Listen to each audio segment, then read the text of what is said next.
So welcome back. Today is Wednesday. In the gym doing kind of a lower intensity day. I've had some questions from people asking about like this high-low system. What exactly do I mean when I have my high intensity days, my low intensity days? So I thought I'd start off today's video by explaining a little bit on what the high-low system is and how I use that to kind of monitor the overall fatigue throughout each session to make sure that I'm not just burning myself out throughout the course of a week. So when I talk about high-low systems, right now what I'm talking about in this accumulation block is just basically overall intensity. So total fatigue that's going to be accumulated throughout a session, how intense that session is, whether it's sprinting, whether it's lifting weights, am I lifting heavy weights, lighter weights. So overall intensity, I'm just kind of lumping that in to one term.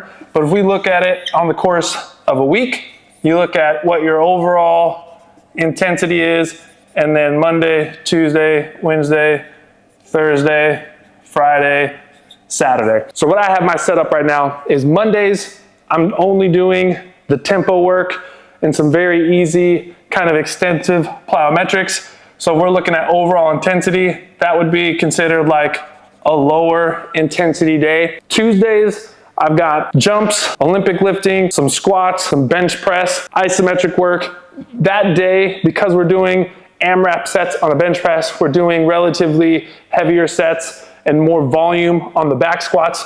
I'm using Tuesdays as kind of my high intensity day. So we'll say Tuesdays is a high. Wednesday today is kind of that intermediate section. It's not quite very low intensity because we're still going to be doing decent amount of volume, but it's not necessarily a high intensity day either, because the work that I'm doing is kind of more isolation work or accessory work, what people would consider. So that's like in between, not quite low, not quite high, not a true kind of moderate day, but I would say it's in between that low to high range. Thursdays is kind of my floater day. If I want to do some work on Thursday, I would do maybe a little bit more tempo work, maybe sit on a bike and do some tempo work on a bike just so I don't have the pounding onto the legs, but something that's going to be mimicking kind of that Monday's intensity. I want that to be another low day, depending on how this Tuesday and Wednesday feel. If I feel like I need an extra rest day, Thursday becomes that extra rest day. But no matter what, that Thursday is going to be a lower day. Friday, I'm gonna go back onto the track, just like I did last week with the block accelerations, and we're gonna be just accumulating some short volume on the sprints. They are fairly intense because everything's gonna be at 95% plus on those sprint days. So that again would kind of be similar to a Wednesday, where you're looking at a little bit higher of an intensity on that Friday. With the sprinting, you don't accumulate a lot of muscle damage. You're not going to get a huge amount of muscular fatigue. You're not going to create a lot of amount of soreness. So even though the intensity on that is super high, that overall fatigue from one of those Friday sessions of doing those short sprints is not a very high day. So it still falls kind of within that medium range on the overall intensity. And then Saturdays is my second heavy day in the gym. We do the AMRAP sets on the bench press, a lot of volume on overhead pressing, a lot more traditional like hard, heavy strength work. So that is the second high day for the week. And then Sunday, again, if we add in a Sunday, is another low day because I'm not doing anything. It's more of a recovery day. Just take time off, allow yourself to get ready, and then you kind of ramp it back up on that Monday. So this would be an example on how you kind of do a high-low system. So you start off with a low, go high, drop it back down, build it back up, drop it back down. Now from week to week, these lows and highs also have variable amounts of overall intensity. Like week 1 on my high day is technically lower than week 2 on my high day, but it still remains overall a high day in comparison of those other days within the week. So as you're going through from week to week, those intensities on like the moderate days from Wednesday to Wednesday, week 2 is more intense than week 1. Week 3 is more intense than week 2 and week 1, but the overall intensity is still going to be lower than the high intensity days on that same week. So that's kind of like the weekly progression on that. The general rules when doing any sort of like low-high system, if this is how you're looking at programming, is no matter what, high days need to be followed by a very low to a very moderate day. You don't want to do back-to-back high days. For the most part, you're just accumulating way too much fatigue on back-to-back days. More than likely, that's going to deteriorate from the quality of work that you're going to be seeing later on in the week. So high days should be followed by some sort of low to moderate. Some people like to go low, medium, high, low, medium, high. If we're looking at a different way to do kind of like that 6-day system. If you're only training 4 days a week, same thing. Let's say you want to do Monday could be your high day. Tuesday would be your low. Wednesday could be moderate, high, and you've got your 4 days right there. You're still hitting 2 high sessions. We got a couple sessions in here that are going to be low to moderate, and then you've got your weekend off where those will obviously be lower for you. But you always want to follow those high days up with some sort of lower intensity to allow yourself to get a level of recovery in, work on something that's not going to be as fatiguing as the other work that you did prior within the last 24 to 48 hours. So that's what today is going to be. Today is going to be kind of that middle range. I would call this like a low moderate day because I'm really only doing pull-ups, some shoulder work and some core work, not really focusing too much on main compound lifts. Get a lot of questions. That's kind of the way that I'm kind of thinking about it as I program for my week for this specific training block right now. So now we're going to get after it. We're going to start off with the pull-ups. 5 total sets. We're going to be in that 2 to 3-ish reps in reserve range. Body weight only, no added load to the body on that. 5 sets total on that, and then we're gonna move on to some more specific isolation work. Before we get into the pull-ups, my warm-up sets, I just did 2 sets of some lat pull-downs, so seated on the floor, had my hands on there, and was just working on that same kind of range of motion and movement that I'm gonna be doing for my working sets. It's a good way to kind of just warm up prior before getting into your specific work, which for me today is gonna be pull-ups. So a couple sets on the lat pull downs was all I needed. The first set here is probably gonna be a little bit extra of a warm up, but what I'm looking for, last week I did 3 reps in reserve. This week I'm trying to go to 2 reps in reserve. So the number of reps specifically on that isn't super important as long as you're hitting the intended stimulus. This is really going to be the most intense thing I do today.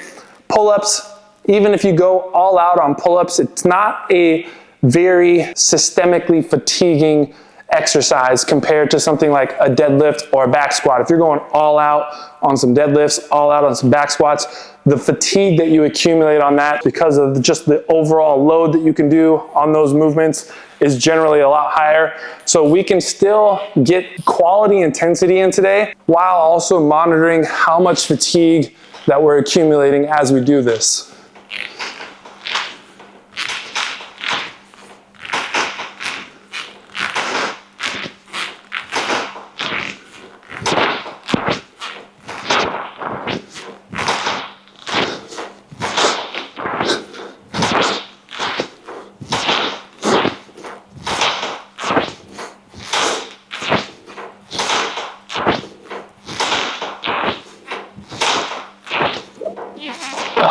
That feels good there. 5 sets total on that.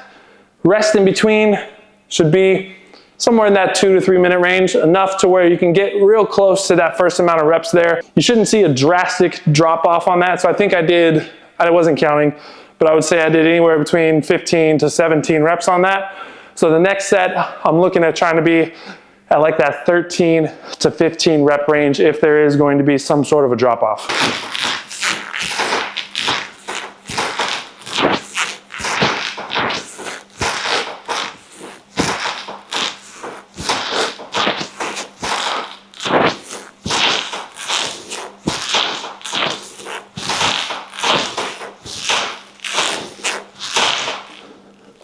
So I got 3 more sets of those, and then we're gonna move on to some weighted back extensions using the GHD machine. Also have a barbell on that.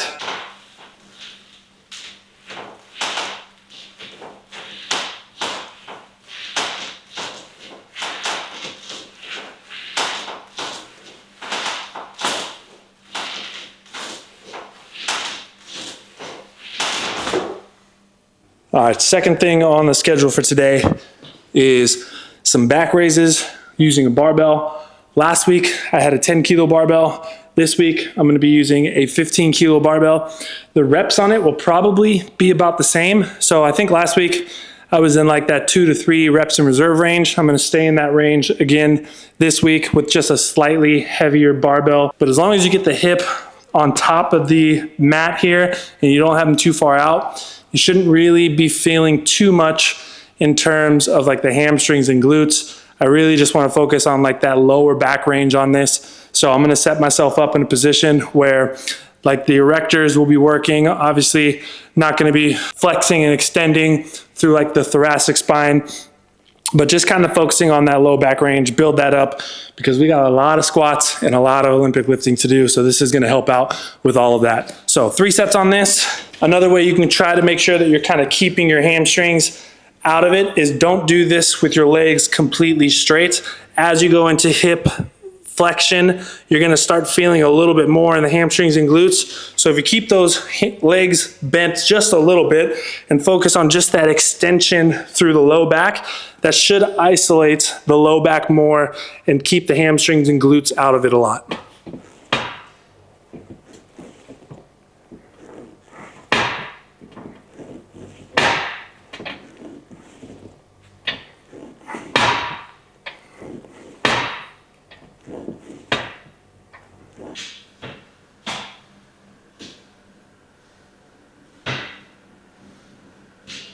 All right, I did some lateral raises on the cable machine. I didn't film that. Not too exciting to watch. Wasn't much to talk about that. Obviously, lateral raises just working on some shoulder strength. The last thing I'm gonna do today, I wanna explain why I'm choosing this specific variation. I'm gonna be doing a hanging leg raise with the med ball. The med ball is here, obviously, to add a little bit of external load. The reason I'm choosing the hanging variation of this with the med ball is I want to put some more stress onto the hip flexors specifically. So hanging from the bar, I'm going to be needing to use those hip flexors to bring my legs up into the top position and then back down to the bottom. The second thing with the med ball is I'm going to have my feet on either side of this med ball, and the entire time that I'm moving back and forth, I'm thinking about squeezing that med ball together. That way I can get a lot more involvement with the adductors as well as the hip flexors. Obviously you're getting some core work in, and then like the passive benefit of doing this variation is being in a relaxed hanging position is just kind of good to open up the shoulders. Even though we're not really focused on specifically anything with the arms, we're just going to be hanging. Strapping yourself into a pull-up bar and then hanging from that position is a great way to just open up the shoulders, get a little bit better in that overhead position. So that's kind of like a very last benefit of this variation of it, but really want to focus on the adductors and the hip flexors. 2 things that are extremely important with all of your weightlifting. So your cleans, your snatches, all of your squat variation, adductors play a huge role in that. And then obviously a lot with the sprints, adductors and hip flexors are used greatly in the acceleration and max velocity phases of sprinting. So that's the specific reason why I'm choosing this exact variation. So I'm gonna do 3 sets of this. I like to call this burn plus a few. So I'm not counting how many reps I'm doing total. I'm just getting to that point where I start to feel a burn, and then I'm gonna knock out anywhere between 2 to 3 to 4 extra reps after I feel that burning sensation. So burn plus a few is how I would categorize the rep range that I'm trying to stay in right now.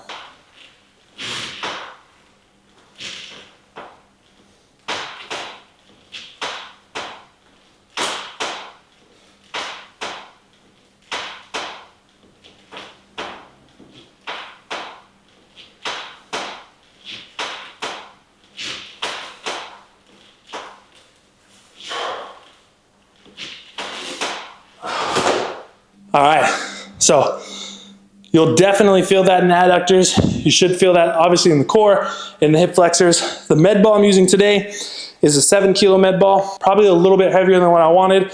Last week when I did this, I used a 3 kilo. Somewhere around 5 kilos would probably be better, but we don't have a 5 kilo med ball here. So 7 kilos works well enough. That 2 kilo difference isn't going to make a huge difference based on the progression that I'm looking for. I'm gonna do 2 more sets of that. That's gonna be it for today's video though. Tomorrow is going to be kind of that float day. So I might do some work. I might take a rest day. It's all going to depend on how I wake up and feel in the morning. So maybe I see you tomorrow. I'll definitely see you on Friday though, because we're going to be back out of the track. I got some fresh new spikes that I want to break in. So that's going to be a fun session on Friday. So appreciate you guys being here. If you haven't already, like and subscribe, and I'll see you tomorrow or Friday.